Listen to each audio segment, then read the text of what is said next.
जय श्री कृष्णा। सबको राधे राधे। मीरा माधव भजन में आप सभी का स्वागत है। आइए दुर्गा सप्तशती का दूसरा अध्याय सुनते हैं। द्वितीय अध्याय। ओम माध्यम चरित्र के विष्णु ऋषि, महालक्ष्मी देवता, उत्क्षिप्न छंद, शाकंभरी शक्ति, दुर्गा बीज, वायु तत्व और यजुवेद स्वरूप है। श्री महालक्ष्मी की प्रसन्नता के लिए माध्यम चरित्र के पाठ में इसका विनियोग है। मैं कमल के आसन पर बैठी हुई प्रसन्न मुख वाली महिषासुर मर्दनी भगवती महालक्ष्मी का भजन करता हूँ, जो अपने हाथों में अक्षमाला, फरसा, गदा, बाण, वज्र, पद्म, धनुष और कुंडिका, दंड, शक्ति, खड्ग, ढाल, शंख, घंटा, मधु पात्र, शूल, पाश और चक्र धारण करती है। ऋषि कहते हैं, पूर्व काल में देवताओं पाणी श्री विष्णु के मुख से एक महान तेज प्रकट हुआ। इसी प्रकार ब्रह्मा, शंकर तथा इंद्र आदि अनन्य देवताओं की शरीर से भी बड़ा भारी तेज निकला। वह सब मिलकर एक हो गए। महान तेज का वह पुंज जजलमान पर्वत सा जान पड़ा। देवताओं ने देखा, वह उसकी ज्वालाएं संपूर्ण दिशाओं में व्याप्त हो रही थी। संपूर्ण देवताओं के शरीर से प्रकट हुए उस तेज की कहीं तुलना नहीं थी। एकत्रित होने पर भी वह एक नारी के रूप में परिणित हो गया और अपने प्रकाश से तीनों लोकों में व्याप्त जान पड़ा। भगवान शंकर का जो तेज था, उससे उस देवी का मुख प्रकट हुआ। यमराज के तेज से उसके सिर में बाल निकल आए। श्री विष्णु भगवान के तेज से उनकी भुजाएं उत्पन्न हुई।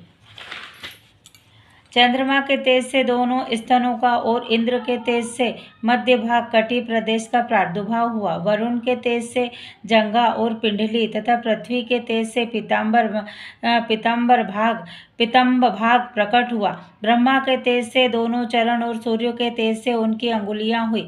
वासुओं के तेज से हाथों की उंगलियां और कुबेर के तेज से नासिका प्रकट हुई। उस देवी के दांत प्रजापति के तेज से और तीनों नेत्र अग्नि के तेज से प्रकट हुए थे। उनकी मोहें संध्या के और कान वायु के तेज से उत्पन्न हुए थे। इसी प्रकार अन्य देवताओं के तेज से भी उस कल्याणमयी देवी का आविर्भाव हुआ। तदंतर समस्त देवताओं के तेजः पुंज से प्रकट हुई देवी को देखकर महिषासुर के सताए हुए देवता बहुत प्रसन्न हुए। पिनाकधारी भगवान शंकर ने अपने शूल से एक शूल निकालकर उन्हें दिया। फिर भगवान विष्णु ने भी अपने चक्र से चक्र उत्पन्न करके भगवती को अर्पण किया। वरुण ने भी शंख भेंट किया। अग्नि ने उन्हें शक्ति दी और वायु ने धनुष तथा बाण से भरे हुए 2 तरकस प्रदान किए। सहस्त्र नेत्रों वाले देवराज इंद्र अपने से वज्र उत्पन्न करके दिया और ऐरावत हाथी से उतार कर 1 घंटा भी प्रदान किया। यमराज ने काल दंड से दंड, वरुण ने पाश, प्रजापति ने स्फोटिक काक्ष की माला तथा ब्रह्मा जी ने कमंडलु भेंट किया। सूर्य ने देवी को समस्त रोमकूपों में अपनी किरणों का तेज भर दिया। काल के उन्हें चमकती हुई ढाल और तलवार दी। क्षीर समुद्र ने उज्ज्वल हार तथा कभी जीर्ण न होने वाले 2 दिव्य वस्त्र भेंट किए। साथ ही उन्होंने दिव्य चूड़ामणि, 2 कुंडल, कड़े, उज्ज्वल अर्धचंद्र, सब बाहुओं के लिए केयूर, दोनों चरणों के लिए निर्मल नूपुर, गले की सुंदर हंसली और सब अंगुलियों में पहनने के लिए रत्नों की बनी अंगूठियां भी दी। विश्वकर्मा ने उन्हें अत्यंत निर्मल फरसा भेंट किया। साथ ही उनके प्रकार के अस्त्र और अभेद कवच दिए। इनके सिवा मस्तक और वक्षा स्थल पर धारण करने के लिए कभी न कुमलाने वाली कमलों की मालाएं दी। जलधीन उन्हें सुंदर कमल का फूल भेंट किया। हिमालय ने सवारी के लिए सिंह तथा भांति भांति के रत्न समर्पित किए धनाक्ष कुबेर ने मधु से भरा पान पात्र दिया तथा संपूर्ण नागों के राजा शेष ने जो इस पृथ्वी को धारण करते हैं उन्हें बहुमूल्य मणियों से विभूषित नागहार भेंट किया। इसी प्रकार अन्य देवताओं ने भी आभूषण और अस्त्र शस्त्र देकर देवी का सम्मान किया। तत्पश्चात उन्होंने बार बार अट्टहास पूर्वक उच्च स्वर से गर्जना की। उनके भयंकर नाद से संपूर्ण आकाश गूंज उठा। देवी का वह अत्यंत उच्च स्वर से किया हुआ सिंहनाद कहीं समा ना सका। आकाश उसके सामने लघु छोटा प्रतीत होने लगा। उससे बड़े जोर की प्रतिध्वनि हुई जिससे संपूर्ण विश्व में हलचल मच गई और समुद्र कांप उठा। पृथ्वी डोलने लगी और समस्त पर्वत हिलने लगे। उस समय देवताओं ने अत्यंत प्रसन्नता के साथ सिंहवासिनी भगवती से कहा, देवी तुम्हारी जय हो। साथ ही महर्षियों ने भक्तिभाव से विनम्र होकर उनका स्तवन किया। संपूर्ण त्रिलोक को शोभग्रस्त देख दैत्यगण अपनी समस्त सेना को वचन आदि से सुसज्जित कर हाथों में हथियार से सहसा उठकर खड़े हो गए। उस समय महिषासुर ने बड़े क्रोध में आकर कहा, यह क्या हो रहा है। फिर वह संपूर्ण असुरों से घिरकर उस सिंह नाद की ओर लक्ष्य करके दौड़ा और आगे पहुंचकर उसने देवी को देखा जो अपनी प्रसन्नता से तीनों लोकों को प्रकाशित कर रही थी। उनके चरणों के भार से पृथ्वी दबी जा रही थी। माथे के मुकुट से आकाश में रेखा सी खिंच रही थी तथा वे अपनी धनुष की टंकार से सातों पातालों को क्षिप्त किए देती थी। देवी अपनी हजारों भुजाओं से संपूर्ण दिशाओं को आच्छादित करके खड़ी थी। तदंतर उनके साथ दैत्यों का युद्ध छिड़ गया। नाना प्रकार के अस्त्र शस्त्र से प्रहार के संपूर्ण दिशाएं उद्गित होने लगी। चुक्षुक नामक महिषासुर का सेना नायक था। यह देवी के साथ युद्ध करने लगा। अन्य दैत्यों की चतुरांगिनी सेना साथ लेकर चामार भी लड़ने लगा। 60,000 रथियों के साथ आकर उदग्र नामक महादैत्य ने लोहा लिया। 1 करोड़ रथियों को साथ लेकर महाहनु नामक दैत्य युद्ध करने लगा। जिनके रोए तलवार के समान तीखे थे वह असिलोमा नामक महादैत्य 5 करोड़ रथी सैनिकों सहित युद्ध में आ डटा। 60,000 रथियों से घिरा हुआ बाष्कल नामक दैत्य भी उस युद्ध भूमि में लड़ने लगा। परिवारित नामक राक्षस हाथी सवार और घुड़सवारों के अनेक दलों तथा 1 करोड़ रथियों की सेना लेकर युद्ध करने लगा।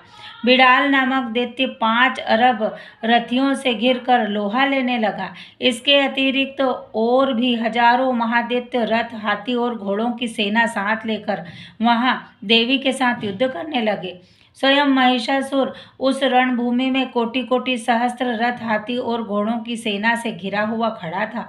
वे दैत्य देवी के साथ तोमर, भिंदीपाल, शक्ति, मूसल, खड्ग, परशु, पंटिश और अस्त्र शस्त्र का प्रहार करते हुए युद्ध कर रहे थे। कुछ दैत्यों ने उन पर शक्ति का प्रहार किया, कुछ लोगों ने पाशा फेंका तथा कुछ दूसरे दैत्यों ने खड्ग प्रहार करके देवी को मार डालने की कोशिश की। देवी ने भी क्रोध में भरकर खेल खेल में ही अपने अस्त्र शस्त्रों की वर्षा करके दैत्यों के वे समस्त अस्त्र शस्त्रों को काट डाला। उनके मुख पर परिश्रम या थकावट रंज मात्र भी चिन्ह नहीं था। देवता और ऋषि उनकी स्तुति करते थे और वे भगवती परमेश्वरी दैत्यों के शरीर पर अस्त्र शस्त्र की वर्षा करती थी। देवी का वाहन सिंह भी क्रोध में भरकर गर्दन के बालों को हिलाता हुआ असुरों की सेना में इस प्रकार विचरने लगा मानो वन में दावानल फैल रहा हो।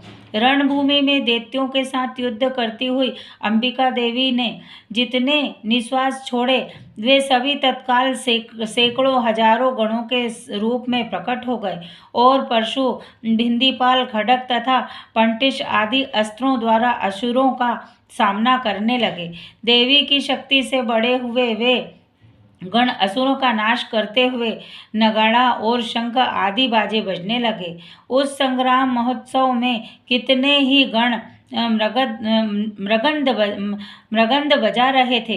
तदंतर देवी ने त्रिशूल से, गदा से, शक्ति से वर्षा की और खड्ग आदि के सैकड़ों महादैत्यों का संहार कर डाला। कितनों को घंटे के भयंकर नाद से मूर्छित करके मार गिराया। बहुतेरे दैत्यों को पाश में बांधकर धरती पर घसीटा। कितने ही दैत्य उनकी तीखी तलवार से मार से दो दो टुकड़े हो गए। कितने ही गदा की चोट से घायल हो गए, धरती पर सो गए। कितने ही मूसल की मार से अत्यंत आहत होकर रक्त वमन करने लगे। कुछ दैत्य सूल से छाती फट जाने के कारण पृथ्वी पर ढेर हो गए। उस रणभूमि में बाण समूहों की वृष्टि से कितने ही असुरों की कमर टूट गई। बाज की तरह झपटने वाली देवपिंडिक दैत्यगण अपने प्राणों से हाथ धोने लगे। किन्हीं की बाह छिन्न छिन्न हो गई, कितनों की गर्दन कट गई। कितने ही दैत्यों के मस्तक कट कट कर धरती पर गिरने लगे। कुछ लोगों के शरीर मध्य भाग से ही विदीर्ण हो गए। कितने ही महादैत्य जांघ कट जाने पर पृथ्वी पर गिर पड़े। कितनों को ही देवी ने एक बाह, एक पैर और एक नेत्र वाला करके दो टुक में चीर डाला। कितने ही दैत्य मस्तक कट जाने पर भी गिरकर फिर उठ जाते थे। केवल धड़ के ही रूप में अच्छे अच्छे हथियार हाथ में ले देवी के साथ युद्ध करने लगते थे। दूसरे युद्ध के बाजों की लय पर नाचने लगते थे। कितने ही बिना सिर के धड़ हाथ में खड्ग, शक्ति और सृष्टि लिए दौड़ते थे तथा दूसरे महादैत्य ठहरो यह कहते हुए देवी को युद्ध के लिए ललकारते थे। जहाँ वह घोर संग्राम हुआ था, वहाँ की धरती देवी के गिराए हुए रथ, हाथी, घोड़े और असुरों की लाशों से ऐसी फट गई थी, वहाँ चलना फिरना भी असंभव हो गया था। दैत्यों की सेना में हाथी, घोड़े और असुरों के शरीर से इतनी अधिक मात्रा में रक्तपात हुआ था कि थोड़ी ही देर में वहां खून की बड़ी बड़ी नदियां बहने लगी। जगदम्बा ने असुरों की विशाल सेना को क्षण भर में नष्ट कर दिया था। ठीक उसी तरह जैसे तृण और काट के भारी ढेर को आग कुछ ही क्षणों में भस्म कर देती है, और वह सिंह भी गर्दन के बालों को हिला हिला कर जोर जोर से गर्जना करता हुआ दैत्य के शरीर से मानो उनके प्राण चूस लेता था। वहां देवी के गणों ने भी उन महादैत्यों के साथ ऐसा युद्ध किया जिससे आकाश में खड़े हुए दैत्यगण उन पर बहुत संतुष्ट हुए और फूलों की वर्षा करने लगे। इस प्रकार श्री